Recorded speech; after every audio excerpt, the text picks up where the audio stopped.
BCom part first का income tax का next chapter है सैलरी, वेतन।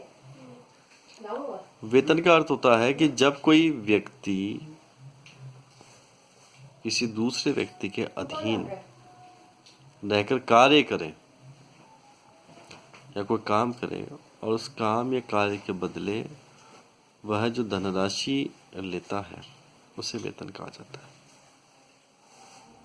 वेतन के लिए यह आवश्यक है कि एक व्यक्ति दूसरे व्यक्ति के अधीन कार्य करे। अधीन कार्य करने का अर्थ है कि उसका एक मालिक या स्वामी होना चाहिए और उस मालिक या स्वामी के अंडर में वो काम करे। तो वह प्रत्येक कार्य जिसमें एक मालिक और एक कर्मचारी का संबंध हो और वह व्यक्ति कर्मचारी के रूप में उसके अंडर काम करता है तो उसे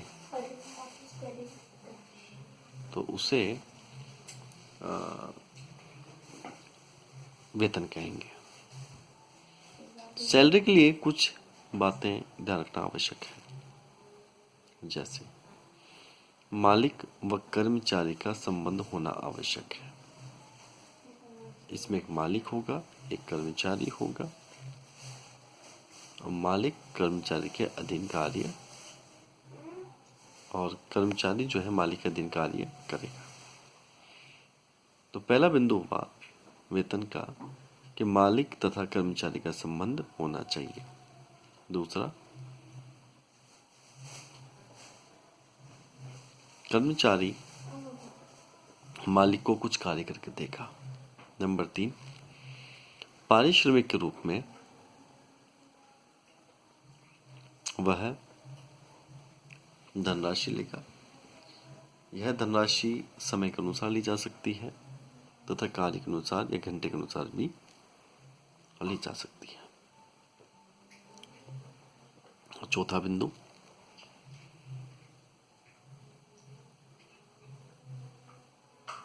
वेतन जो कर योग्य होगा वह देय आधार पर भी हो सकता है और प्राप्त के आधार पर भी हो सकता है। अगर कर्मचारी ने काम कर लिया है लेकिन वेतन प्राप्त नहीं हुआ है तो वह कर योग्य है। अगर किसी व्यक्ति को कोई एडवांस वेतन प्राप्त हुआ है तो उस एडवांस सैलरी का उसे कर देना होगा, अर्थात आय का अर्जित होना या प्राप्त होना, जो दोनों में से पहले हो उसके अनुसार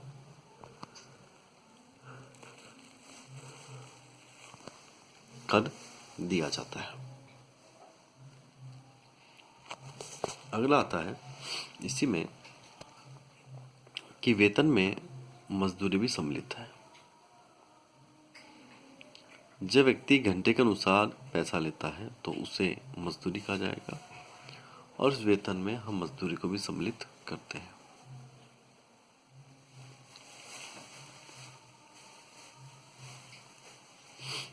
वेतन की गणना हमेशा 2 प्रकार से की जाती है। या तो कर्मचारी सरकारी कर्मचारी होगा या कर्मचारी फिर सामान्य कर्मचारी होगा। अगर कर्मचारी सरकारी कर्मचारी है तो उसके वेतन की गणना 1 मार्च 2019 से लेकर और फरवरी 2020 तक की उसकी गणना की जाएगी। यानी कि सरकारी कर्मचारियों का जो समय होता है वो 1 मार्च से और 28 फरवरी तक चलता है,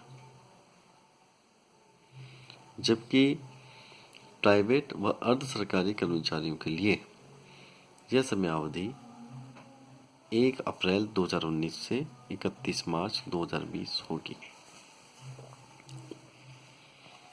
वेतन में अगला बिंदु आता है भत्ते। पहला जो मैंने बताया वो था वेतन का एक जनरल इंट्रोडक्शन कि वेतन क्या होता है। थोड़ा हम रिवाइज करते हैं इसको कि जब एक व्यक्ति दूसरे व्यक्ति के अधीन रह के कार्य करे और बदले में कोई धनराशि प्राप्त करे तो उसे वेतन कहा जाता है।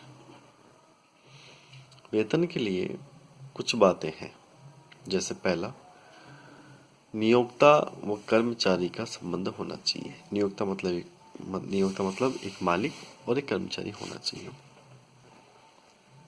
कार्य के बदले कोई धनराशि प्राप्त करेगा, यह धनराशि समय के अनुसार प्राप्त करेगा तो वेतन कहलाएगा।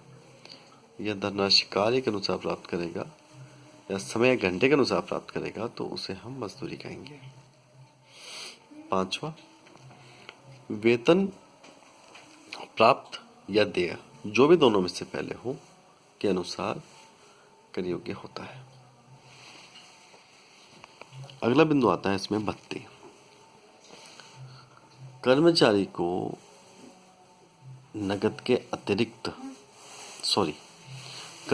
को नगद प्राप्त राशियां, मूल वेतन के अलावा नगद प्राप्त राशियां भत्ते या अलाउंस होती है। यह भत्ते 3 प्रकार के होते हैं: कर योग्य भत्ते, कर मुक्त भत्ते और निश्चित शर्तों के अधीन भत्ते। ऐसे इन भत्तों की 3 श्रेणियां होती हैं। पहले आते हैं कर योग्य भत्ते। भत्ते का मतलब होता है नगद प्राप्त राशि, और यह नगद प्राप्त राशि भत्ता होती है, जिसे पहला आता है कर योग्य भत्ते। कर योग्य भत्ते का मतलब है पूर्णतः कर योग्य भत्ते। पूर्णतः कर योग्य भत्ते में आता है महंगाई भत्ता। सरकार महंगाई का विश्लेषण करती है तथा सरकार महंगाई का विश्लेषण करती है और महंगाई का विश्लेषण करके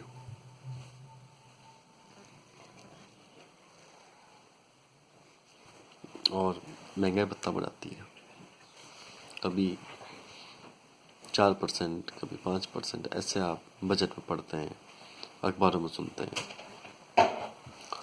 तो ये जो महंगाई भत्ता होगा ये वेतन के साथ ही मिलता है और ये सेवा शर्तों के अधीन होता है।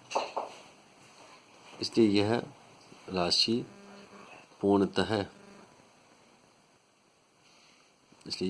पूर्णतः कर योग्य होती है। दूसरा था चिकित्सा भत्ता।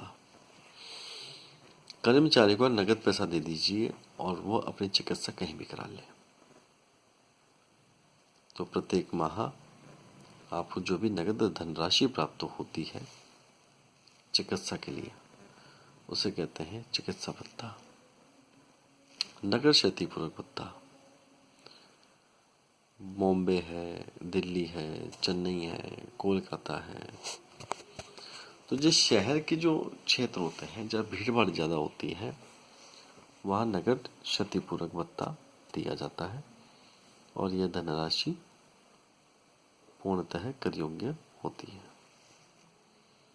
अगला आता है वार्डन भत्ता। यह हॉस्टल्स में दिया जाता है। जहाँ भी शिक्षण संस्थाएं होती हैं वहाँ शिक्षण संस्थाओं में जो वार्डन होता है उस वार्डन को दिया जाने वाला भत्ता वार्डन अलाउंस होता है और यह पूर्णतः कर योग्य होता है। Deputation allowance. डेपुटेशन अलाउंस का मतलब होता है कि जब एक कर्मचारी को दूसरे विभाग में कुछ समय के लिए भेजा जाता है कार्य करने के लिए और उसे उसके वेतन के अलावा, मूल वेतन के अलावा यदि उसे अतिरिक्त रूप से कुछ राशि और दी जाती है तो उसे डेपुटेशन भत्ता कहते हैं। प्रॉक्टर भत्ता होता है, प्रोजेक्ट भत्ता होता है। दूरगामी या दूरस्थ क्षेत्रों में कार्य करने वाले कर्मचारियों को हमेशा प्रोजेक्ट भत्ता दिया जाता है। जलपान भत्ता, रिफ्रेशमेंट। कर्मचारियों को जलपान या रिफ्रेशमेंट के नाम से जो भी अलाउंस दिया जाएगा नगद, वह कर योग्य होता है। तो ये कुछ भत्ते हैं जो पूर्णतः कर योग्य होते हैं। अगला आता है मेरे पास में निश्चित सीमा तक कर मुक्त। ये भत्ते नियमानुसार कर योग्य होंगे और एक निश्चित राशि तक ही कर योग्य होंगे। जैसे पहला है बच्चों के लिए शिक्षा भत्ता। शिक्षा भत्ता प्रति बच्चा 100 रुपये, अधिकतम 2 बच्चों के लिए कर मुक्त होगा।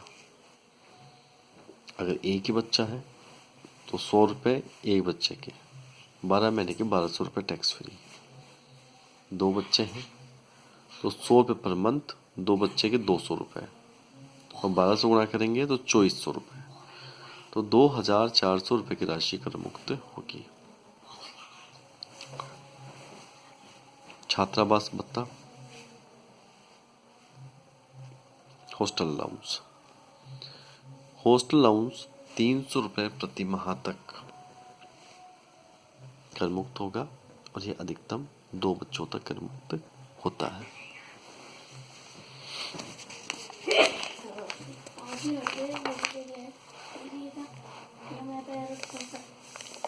जनजाति क्षेत्र या अनुसूचित क्षेत्र या एजेंसी क्षेत्र भत्ता। यह जो भत्ता है कितना भी प्राप्त हो कर्मचारी को, लेकिन 200 रुपये प्रति माह तक कर मुक्त होता है। 200 रुपये प्रति माह, 12 से गुणा करेंगे तो 2400 रुपये साल का कर मुक्त होता है।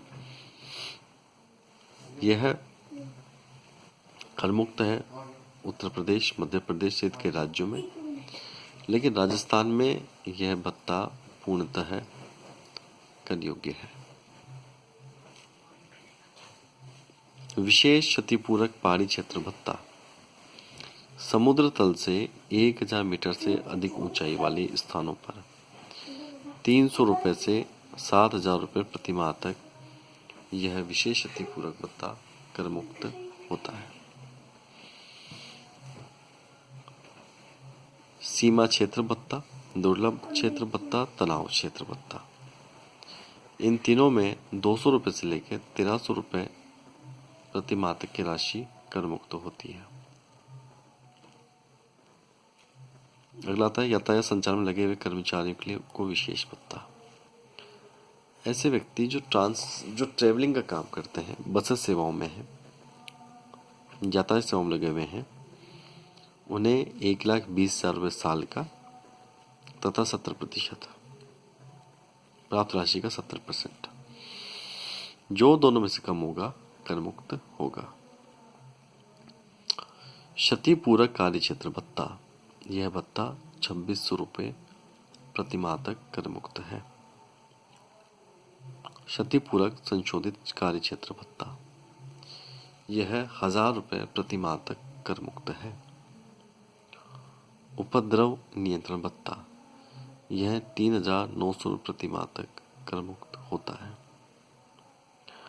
अंधे, गूंगे, बहरे या विकलांग व्यक्तियों को कार्यालय आने जाने के लिए भत्ता। अगर विशेष योग्य जन व्यक्तियों को जो अंधे हैं, गूंगे हैं, बहरे हैं, विकलांग हैं, उनको यदि ऑफिस से घर या घर से ऑफिस आने जाने के लिए कोई भत्ता मिलता है तो वह 3200 रुपये प्रति माह तक कर मुक्त है। भूमि के नीचे अप्राकृतिक जलवायु में खानों में कार्य करने वाले व्यक्ति, यदि उन्हें इस प्रकार का कोई भत्ता मिलता है तो वह 800 रुपये प्रति माह तक कर मुक्त होगा। सैन्य बलों के सदस्यों को अति ऊंचाई वाले क्षेत्रों में कार्यरत होने पर 9000 से लेकर 15000 की फीट की ऊंचाई तक यदि उन्हें काम करने पर कोई भत्ता मिलता है तो 1060 रुपये प्रति माह तक ये राशि कर मुक्त होगी। यदि यह कार्य 15000 से अधिक की ऊंचाई भी किया जाएगा तो यह धनराशि 1600 प्रति माह तक कर मुक्त होगी। सैन्य बलों के सदस्यों को विशेष क्षतिपूरक अत्यधिक सक्रिय फील्ड एरिया में काम करने पर यह राशि 4200 रुपये प्रति माह तक कर मुक्त होगी। अंडमान निकोबार द्वीप समूह तथा लक्षद्वीप समूह में ड्यूटी करने पर यह धनराशि 3250 प्रतिमाह तक कर मुक्त होगी। धन्यवाद।